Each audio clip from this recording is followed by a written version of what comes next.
Okay, good morning, everyone. Welcome to the Care First community education sessions today. First of all, these sessions will be recorded, so please put your microphone on mute, and please also use the chat box for questions if you have. Today, we are very happy that we can invite, or we have Maria Low, training coordinator with Fook Mental Health Association with us today. And Maria is going to share with us about the staying resilient during the pandemic. So Maria, here you go. I will just stop share first. Slideshow.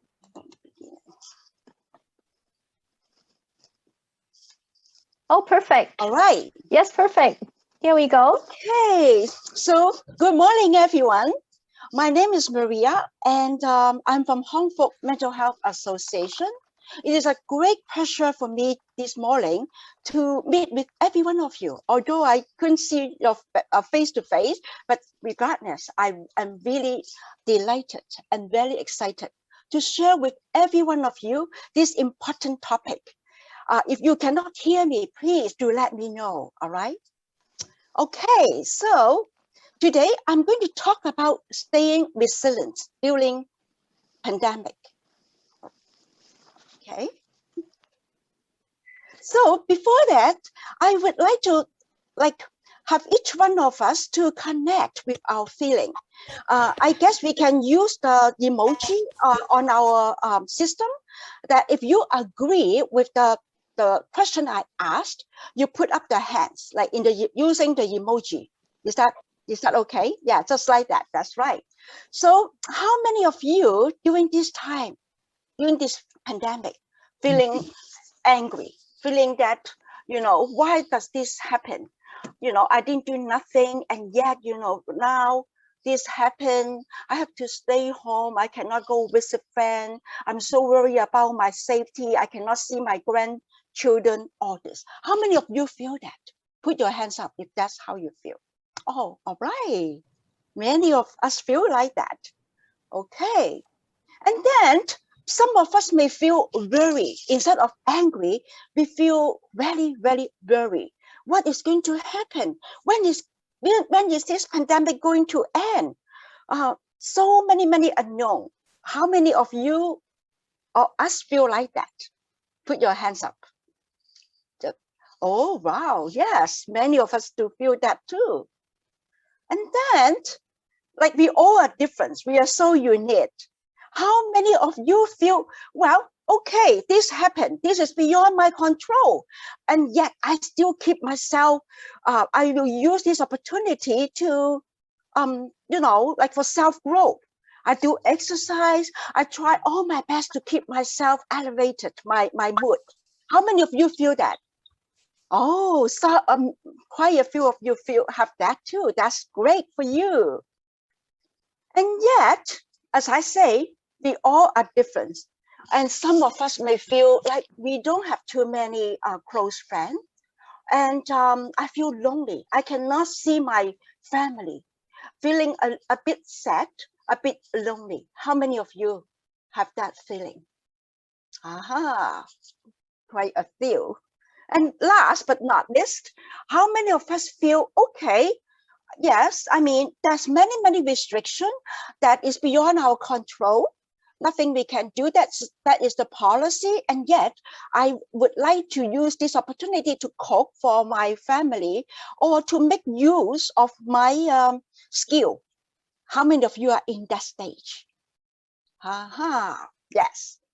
Thank you so much for your openness and for sharing, although, we are not verbally saying it, and yet we are still using different techniques to show our emotion. And the reason I ask you this question before I start the workshop, it is sometimes very important for us to connect with how we feel. Often, some of us may feel, well, Maria, of course, I know how I feel. And yet, many times when crises happen, when unexpected situations happen, we are busy. We are busy in dealing with the situation we forget to connect with how we feel. We are so busy. Okay, I have to do this, I have to do that in order to make sure everything okay. I forgot totally about our feeling.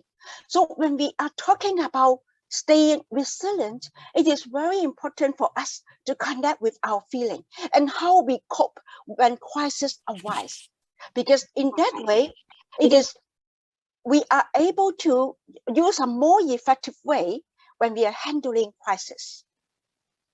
Now, let's look at another graph. When we look at this graph, this is a very popular kind of graphic. It shows that the different stage of this pandemic, how people will evolve. At the beginning of the pandemic, when it first come, people will feel it is very normal too. Oh my goodness, pandemic, World Health Organization declared this is the pandemic.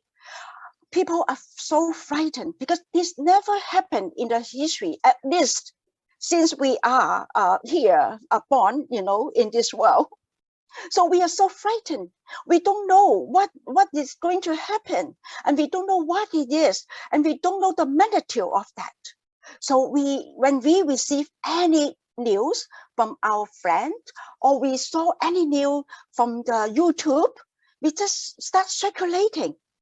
No matter it's like fake news, or we don't do fact check because we are in a panic stage, and we go out and stock up with our supply because we heard that we don't do that, there's no more toilet paper and there's no more rice, so I better do that. So we stock up all these things. That is the fear zone, and that is normal too. When people are so frightened, and especially when we are facing crisis, and this is something never happened, so we just act on our emotion, on our at the edge of panicking, we just act on that. So that's what we will do. And then after a while, we calm down. We begin to learn more about that. And then we realize that there is way to protect ourselves. We cannot stop the pandemic, but at least we can do something to protect ourselves. We wear masks. We keep washing our hand whenever we go out, sensitize our hand, and also wash our hand properly. And also, we keep the social distancing. We do not go out to meet friends as often as we would like before. And also, when we receive news, or when we are watching news from the YouTube, we now begin to stop and think and pause. Is this fake news? So let us do some fact check. So that is the learning mode. And some of us may take this opportunity. Okay, this is the pandemic. We cannot go out as often as before. So we have lots of time and we are staying home. So we can maybe learn something new. Maybe I can learn how to knit, how to sew, or learning to cook. That is the most popular habit. I learned to cook maybe in a more sophisticated way, or learn, computer skill. So that is the learning zone. And after that, still further, I began to think, okay, now I feel confident. I feel safe. I feel I'm being protected. And yet I realized that my neighbor, lots of my neighbors still they are they are older than me. And when they go out, they have to use the walker and they don't drive. It is very difficult for them to get grocery, especially during this pandemic. Maybe I can offer my help.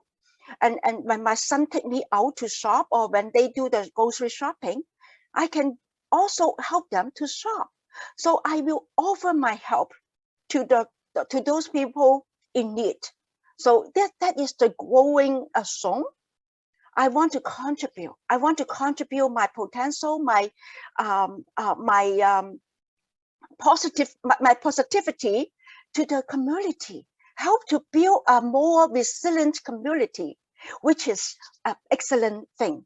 because we are all part of the community. So we want to build that resiliency culture, because if we ourselves have that, it is not enough, because we have to go to the community. So I hope that we all in that zone. But also I would like to remind each one of us, including myself, even today we are in that zone, but we have to be mindful. We have to be aware that we can always sliding back and forth. When we are talking about health, it is not only always staying in one stage, because if things happen, for example, this pandemic happened beyond our control, and then it will put us in that crisis mode again. So we have to be aware, always aware, how we are coping when crisis arise. And we have to build that resilience. Next time when that happens, we will take less time to react, and we will react in a more informed way as well. So I would like to bring each one of us back to the impact of COVID-19, because now exactly, well, I don't want to use that word celebrate. We are certainly not celebrating anything, but at least I would like to refresh our memory. Yesterday was exactly 1 year since the city lockdown. Our first lockdown happened on March 17, 2020. So today is the 18th. So let's take us back to 1 year ago, and even now maybe, what are some impact of this COVID-19 for each one of us? Feeling off balance, which is very normal. When something to that magnitude, that severe, people are feeling off balance. Something never happened that, since we are in this world. So, it is very natural that we are feeling heighten our anxiety level. And because of the social distancing order, we feel that we are disconnect with others.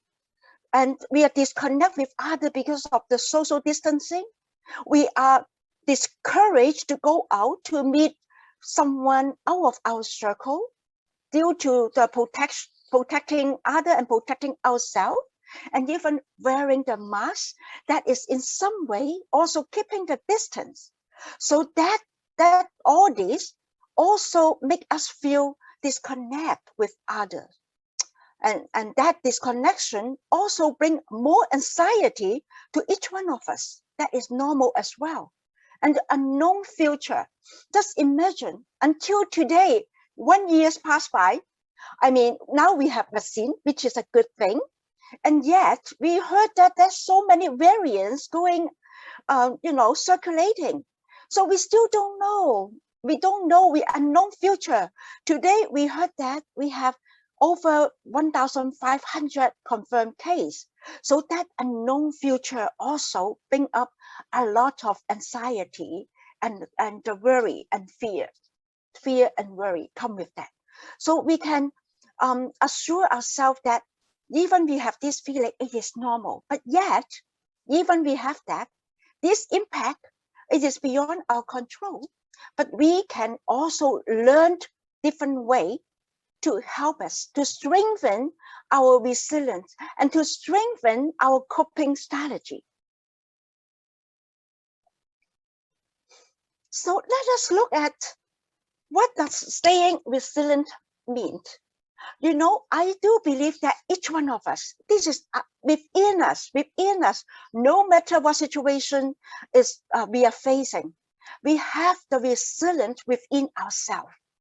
But of course, when we are in crisis and when we cannot think straight, and when we are filled with worry and fear, we forgot we have that resilience.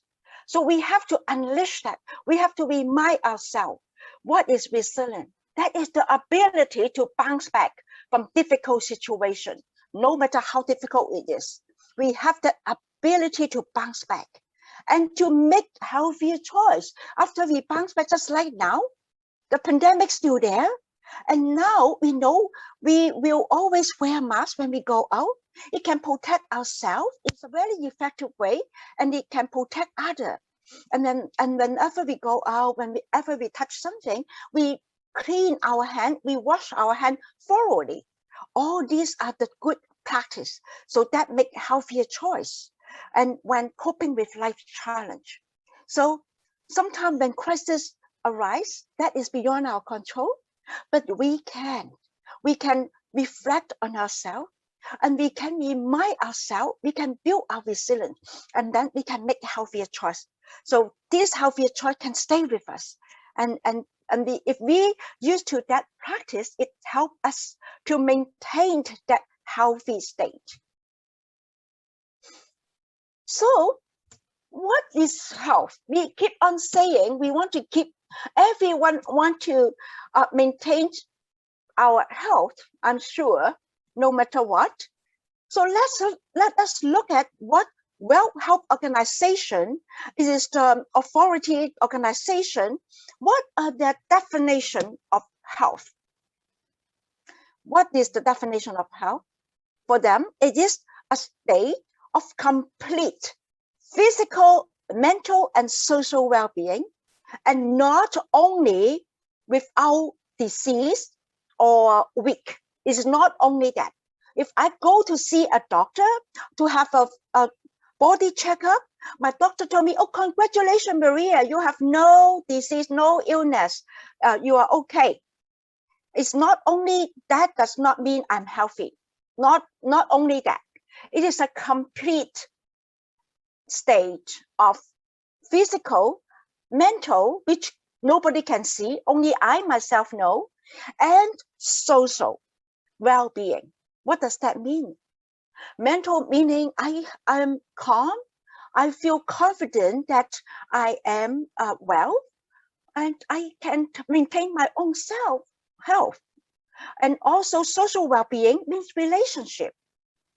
So let us look at how to measure that, and what does that mean. So we talked about pandemic, we talked about COVID-19. We've been hearing that for the past whole year until today. We're still hearing it. And we also call this new normal, because it become normal. After 1 year, it become a new normal stage. So how do we practice self-care strategy to stay resilient? Let us look at some way. Today, I would like to talk about 5 ways. Tune into our body alarm signal. Embrace positive thoughts, positive self-talk, nervous ourselves, which is very important, and positive cue cards. Let us look at each one of them. What does that mean? Tune into our body's alarm signal. Well, I am sure each one of us know, and we also experience. Even we do not do any physical work. I remember when I'm still staying with my parents, sometime at the end of the day, I went home. At the end of the day of my work, I went home. I complained to my parents. I said, oh my goodness, I am exhausted. I have this pain on my neck and my shoulder. It is aching, or my whole body is aching. I have severe headache. And my mom will laugh at me and say, what happened to you, Maria? Did you carry 1,000 tons of a stone today? That's why you have this aching pain. And then she will be late when in her day, that's what happened at the end of the day when they do labor work. People are experiencing that. And then I reflect on myself. Wait a minute, I do not do any labor work. I just sit in front of the laptop and doing my job. I didn't even move. I didn't even walk. And yet I have that pain, that aching. So that is the stress. When the stress, when we are going through a lot of stress and we are not attending to them, and we may not even aware we are under tremendous stress.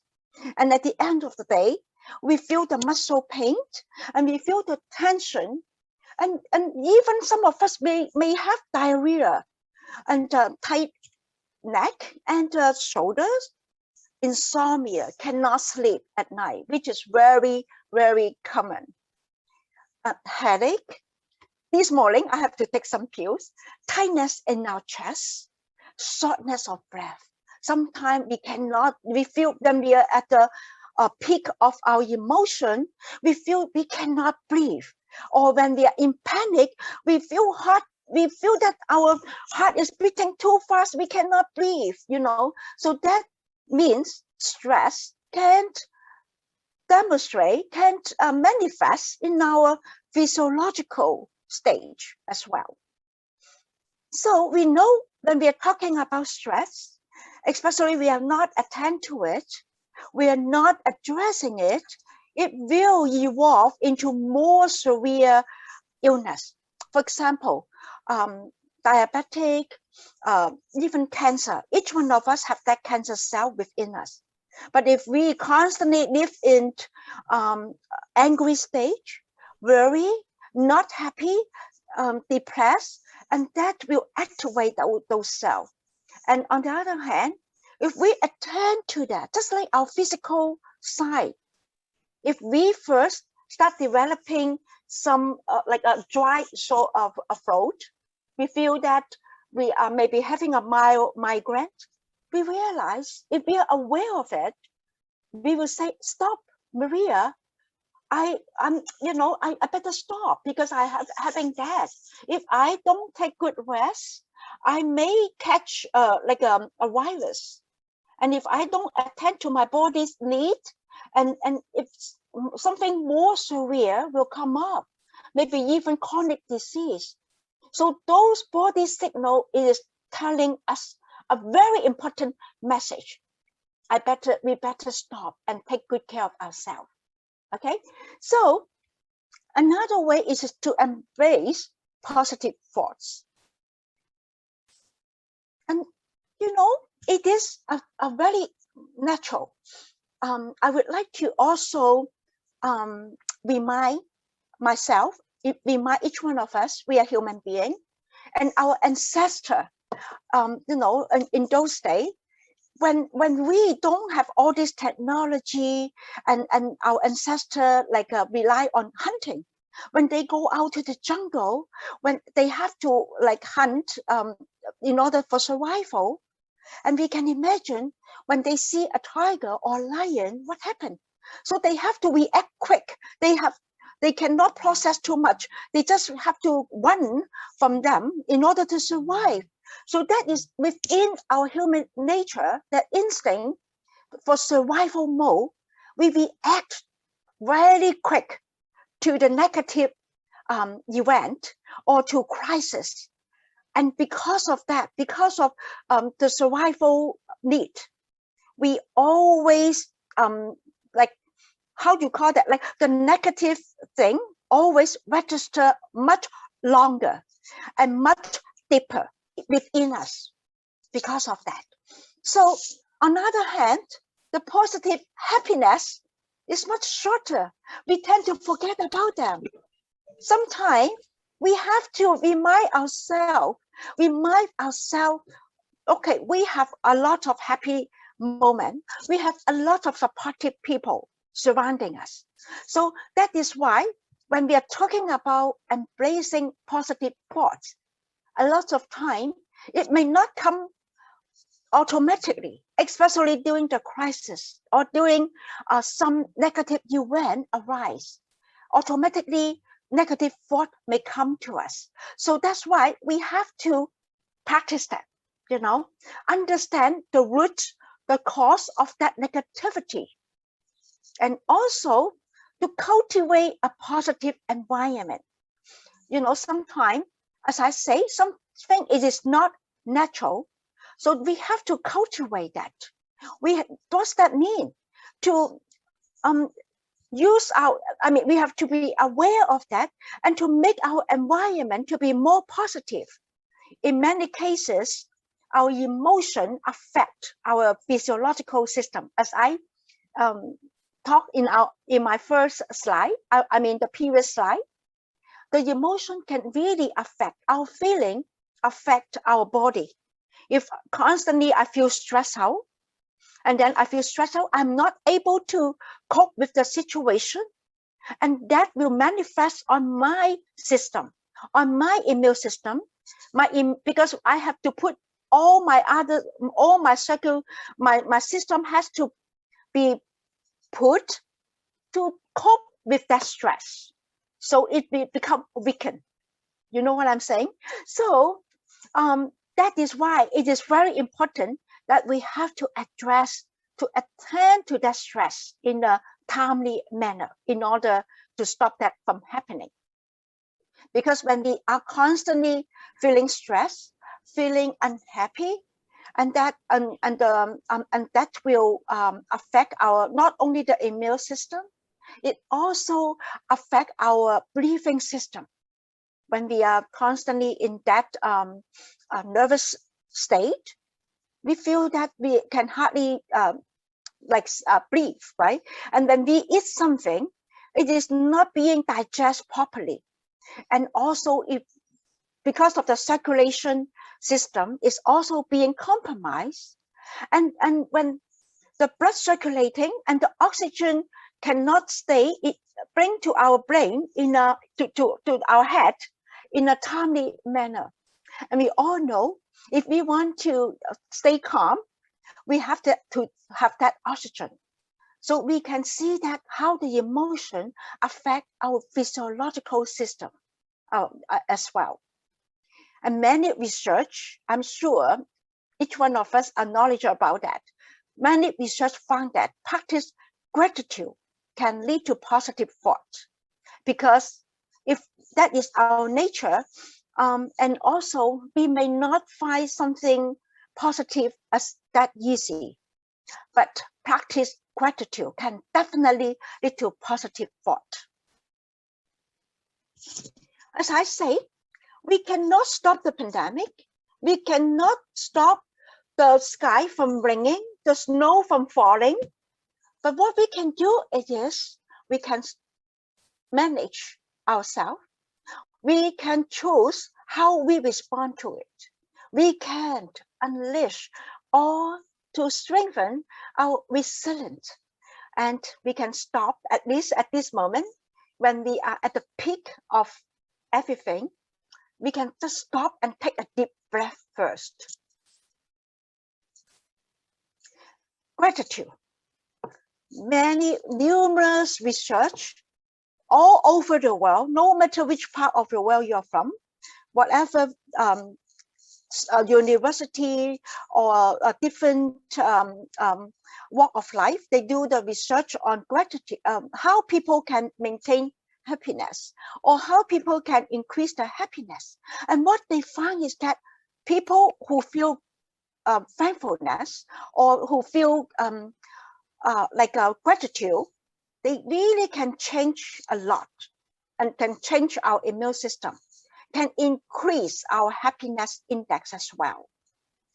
So a daily gratitude practice can significantly increase our happiness. Many research had also pointed out to that. And our physical health. And as we all aware, when we are talking about health, it's not only about our physical health. Although I still remember until today, whenever I go out to promote health, people automatically will say, Maria, I know how to maintain my health. I do exercise, and I eat very good diet, balanced diet, and I sleep early. And so I know how to take care of myself. But then when they're at home, maybe they are not having a good relationship with their spouse or with their family member, and that will impact on our mental health.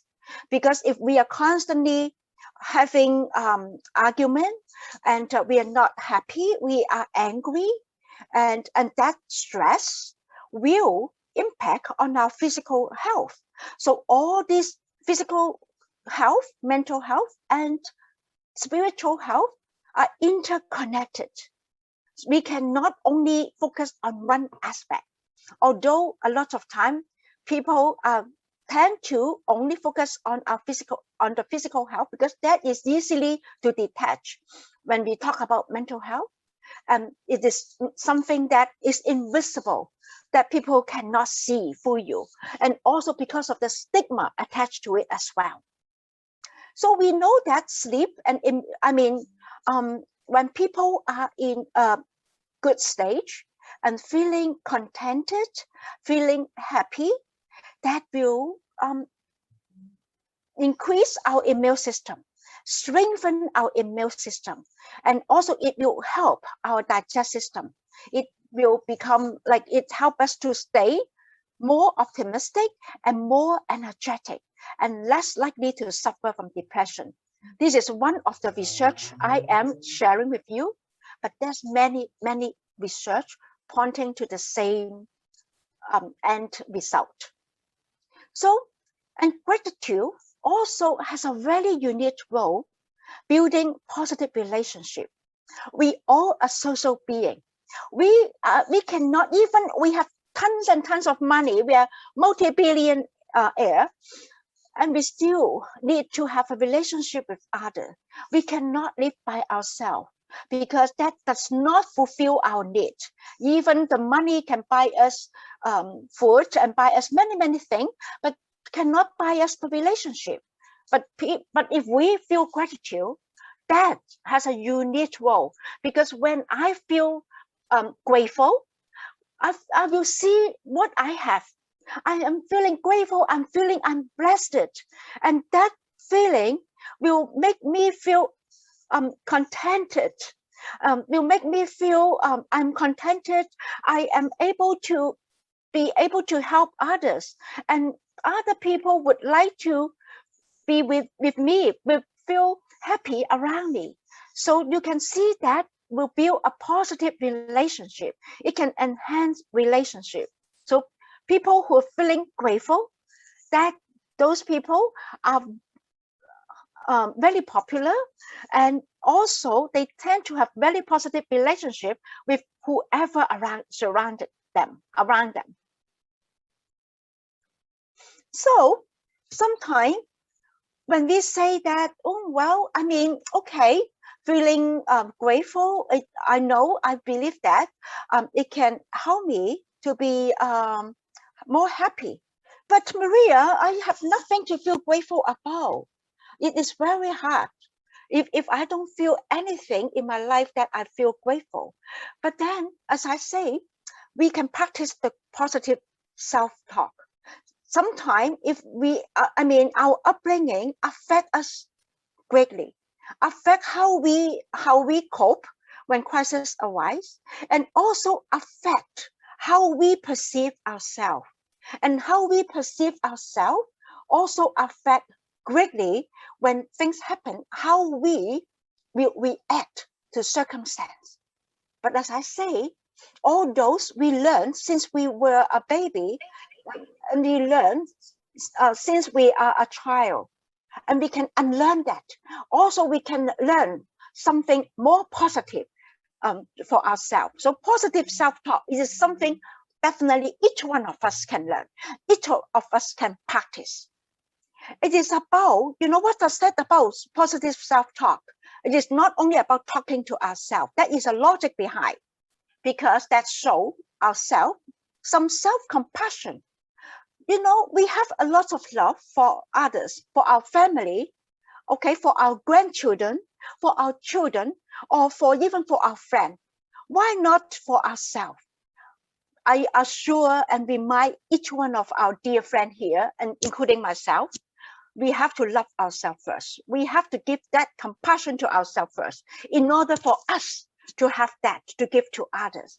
So the positive self-talk is to recognize ourselves, to give self-compassion to ourselves, and the understanding for who we are and what we have been through a lot. Each one of us today, we are here. We come a long way. We have to congratulate ourselves. We survive all this while we are here and still, still living and kicking. That is a blessing. So we have to be aware of and to identify, as I say, the irrational mode of thinking.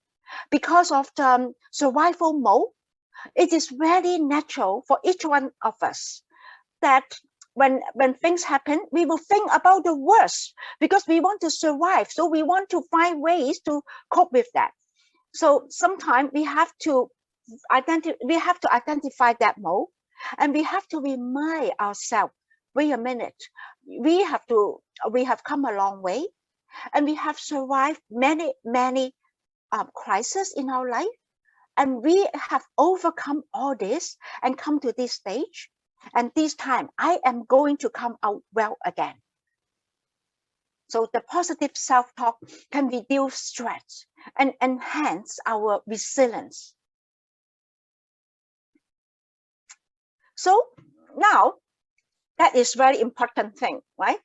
We are talking about self-talk. It is a very effective way, and we do not need to rely on others' help.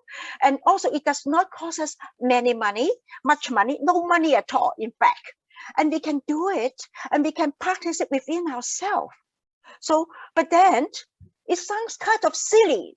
I remember when I first tried to promote that among my friend said, "Oh, Maria, why do you need to self-talk? Why do you need to talk it out?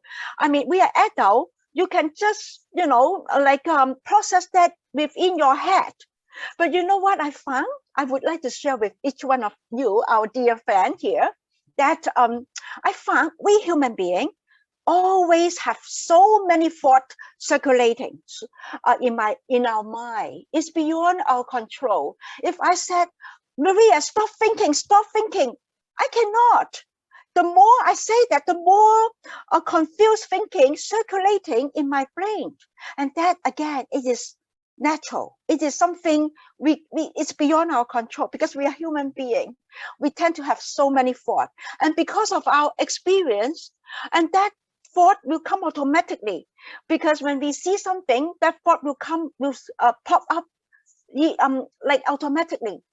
And because of that, and we are educated since we are a child, that we have to react fast. We have to react fast, otherwise we are behind. We are behind others. So that is our habit.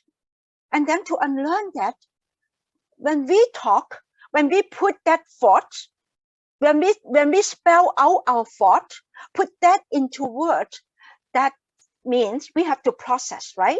We have to process in order for us to put that into words. And when we spell it out, when we say it out, and then that also put our thought a little bit distant from us. And now we are able to be more objective to examine our thought. But if we only leave them in our head, so many thoughts are circulating. Sometimes we got confused, and then we become our thought. We began to believe in those thoughts. But when we put them into words, we already have that. We are processing that thought, and when we listen to our voice, listen to that statement, and we also have time to process that statement. And for example, I remember this morning when I come to work, and I just remember, okay, I'm so excited. This morning, I'm able to share with you, each one of you. I know 100 and some people register for this workshop. I'm excited. At the same time, I'm nervous. So when I came this morning, very early, I arrived. I start preparing for the workshop. And then, oh my goodness, I remember there is a question I'm supposed to put on the poll. And then it's already the late time. I'm trying to turn on my laptop and do things. And then my laptop is not cooperating. I am at the edge of my nervous. And then I say, "Oh, I'm so stupid." Automatically, I say that out. And then so many things in my mind. I'm so nervous. I felt I'm numb. But then when I spell that out, "Oh, I'm so stupid. How can I do that?" I'm self-talking. And then I will say, wait a minute, Maria. Well, don't worry, calm down. That's okay. I'm sure you will be able to do it. I remember you have done that many, many times before. Oh yeah, yes, I can do that. You see, when I put that into words, I begin to calm down. Because when I am questioning myself, is that really logical thought? Is that fair to call myself stupid? So when you are doing that questioning and you become more objective to look at your own thought, and that will also help us to focus on at this moment. It's not only our thought, what happened long time ago, or our habit to call ourselves name and to be so harsh on ourselves. So we can change our emotion by using self-affirming or self-narrating. What does that mean? I mean, affirming ourselves. Just like I just demonstrate to you, I affirm myself, wait a minute, Maria, you are not stupid. You are able to handle. You handle many situations like that before. This time you are going to be okay too. So that is called self-affirming or self-narrating. Self-narrating meaning without judgment, you're just staying the situation. Instead of saying, I'm so stupid, I make this mistake. You're just saying, oh, I forgot to send that question to our host this morning. So without attaching a judgment, because when you attach a judgment, sometimes automatically you will believe in it. If I say I'm so stupid, maybe I automatically believe that, oh yes, I am stupid, you know. So changing the way that we address or we use, it will also change our thought or the change of our thought. And then I would also like to share with you this very interesting research. And mind you, when I do the internet search, it is not the only one. But I found this one is most simple and straightforward. Many research, no matter how long or close or recent, they come to the same finding. Okay, in this research, they have two groups. One is called control group, and the other one is another group. And these two groups of people come to this research, this study, and then they were asked to fill out a questionnaire. They were not being told what is this questionnaire to measure. They just say, oh, this is just a general measurement of how you are. So they fill out that questionnaire. That questionnaire is to measure the happiness index. Okay, so after they fill out that questionnaire, one group of people were being asked to recite 2 positive statements about themselves every morning for 2 weeks.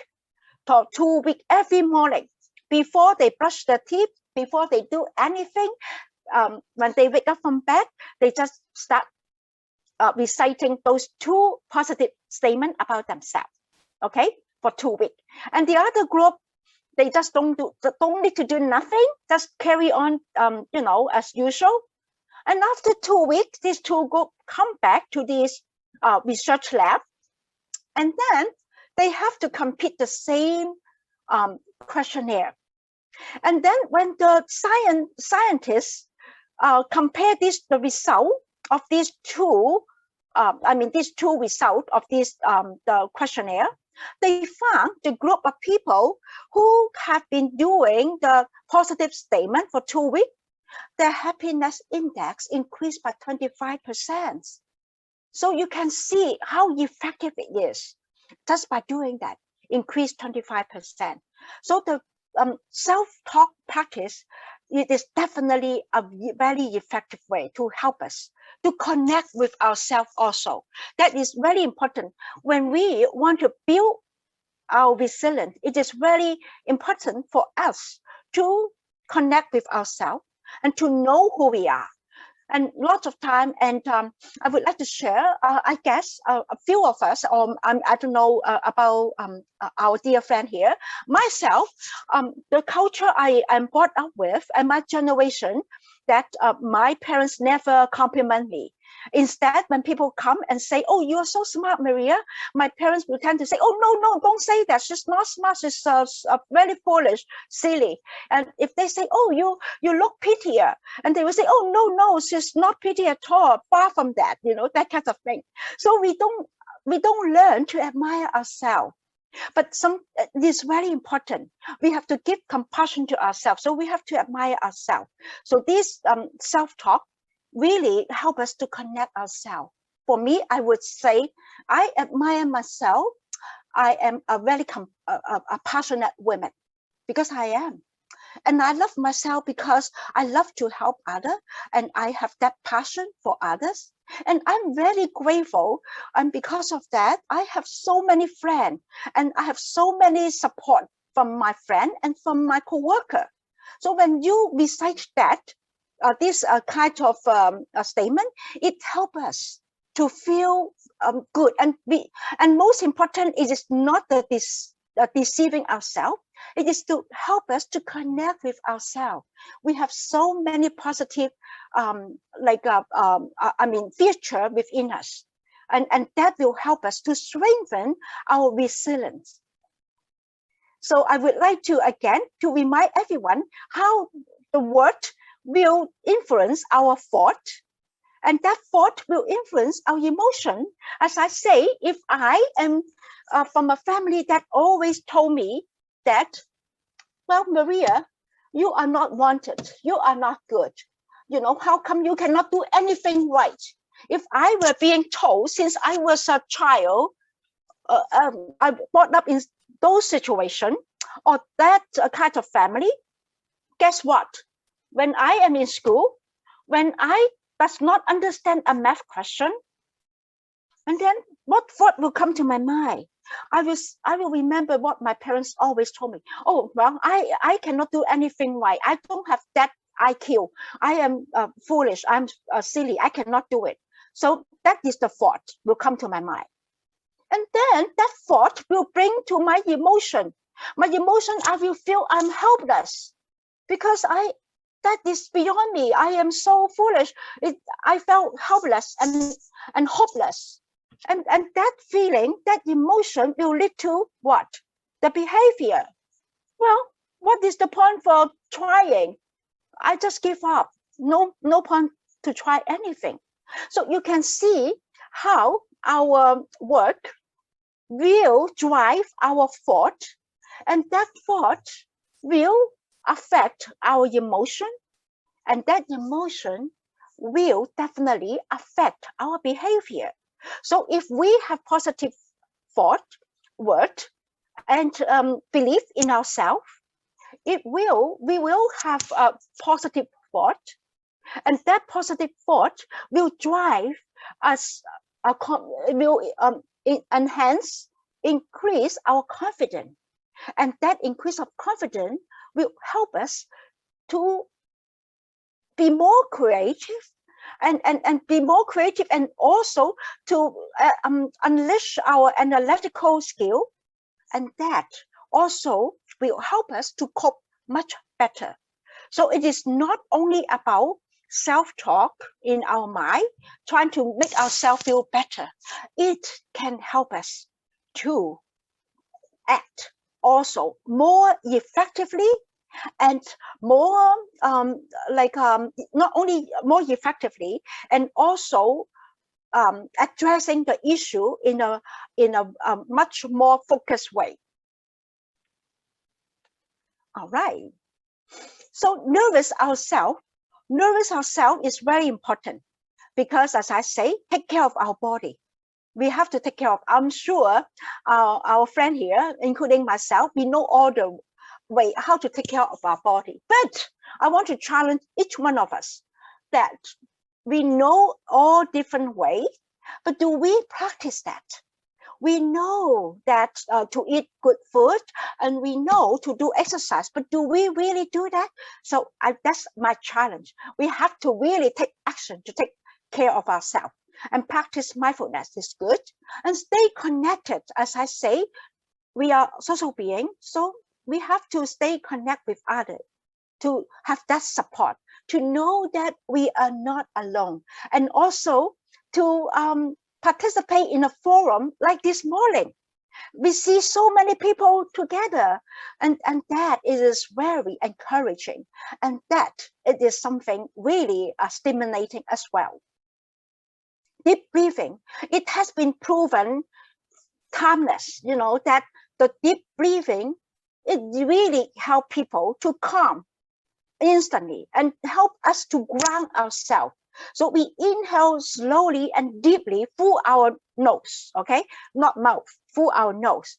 And exhale slowly through our mouth. And then we try to keep that breath as long as possible. And slowly we exhale them out. And because this way, it helps us to retain the oxygen in our brain, in our head, for a longer time. And that will help us to calm ourselves, and also to help us to have a more clear mind. So the deep breathing is proven to be very effective. And when we calm down, we also help us to look at our mind, to examine our mind in a non-judgmental way, and then pay attention to our emotion. Because when we can calm down ourselves, it helps us to connect with our body, with our emotion, and that is also, again, very important. And also, I would like to remind each one of us, we have 5 senses, right? Not only about our mind. We have taste, but we taste a thing, which very important, and we smell thing, and we also hear thing, and we touch thing. We have when we touch, we have some feeling, and we also have what? Sight, seeing things. And also all these can help us to connect with ourselves. For example, when we are feeling devastated, when we are feeling down, we drink green tea. For me, I like coffee. I always need a coffee to wake myself up. Whatever please you, okay?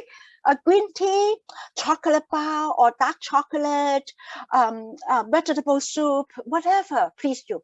When we taste that food, we taste it slowly and with all our concentration, and that will help us. That tasting that food help us to connect ourselves at this moment, and to connect. Okay, I'm still here. I'm tasting this food, and that life is good, right? And smelling also help us to connect. Lavender, for me, I like to smell flowers.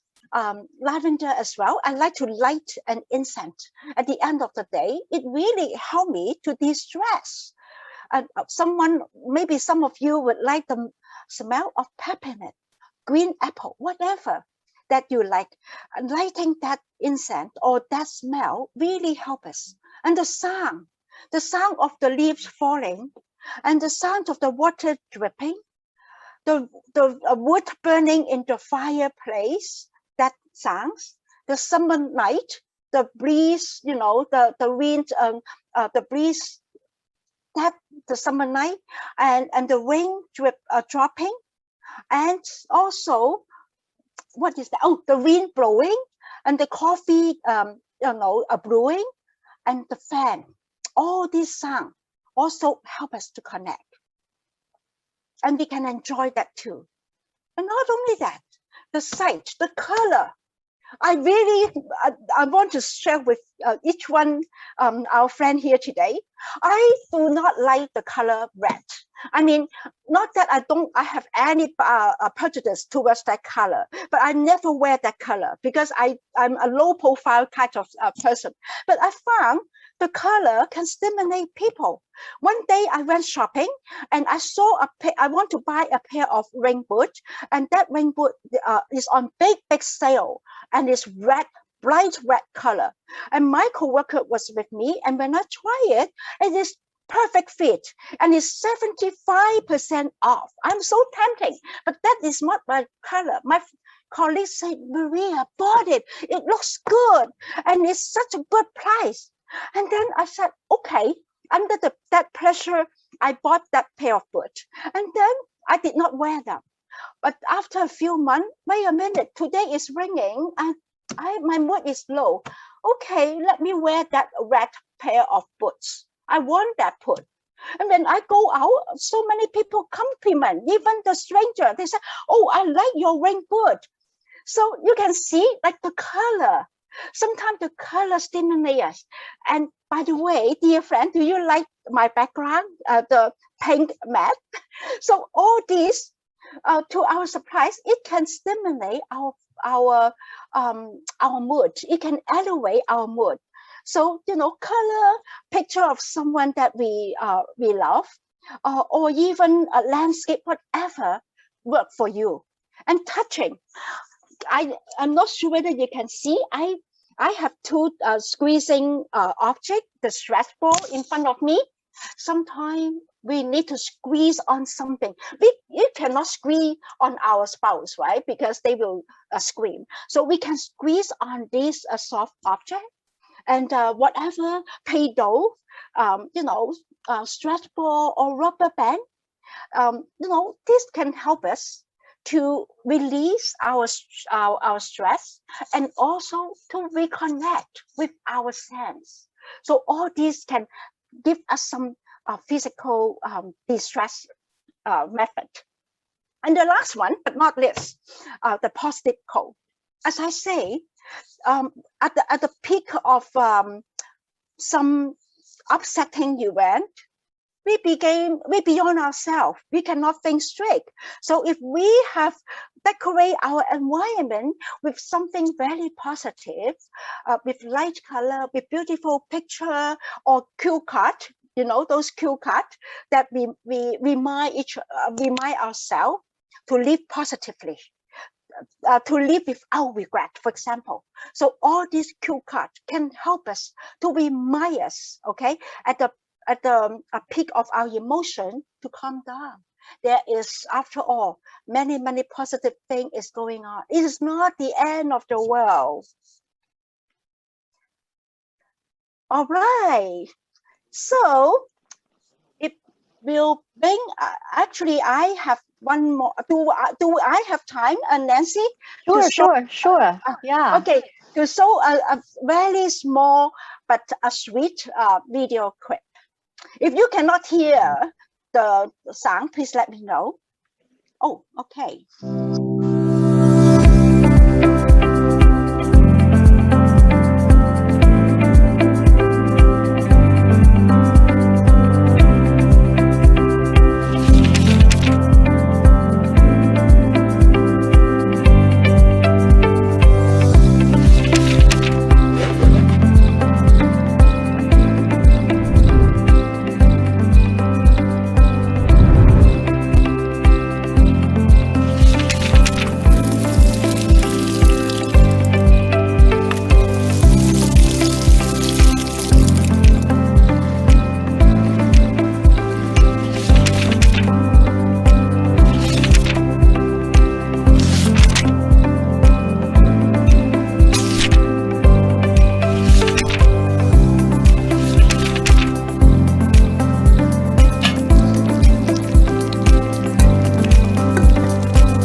All right. That concludes my presentation today, and it's my great pleasure again, and my wholeheartedly, I would like to thank every one of you for your patience and for listening to my presentation. And please feel free to give feedback, or if you have any question,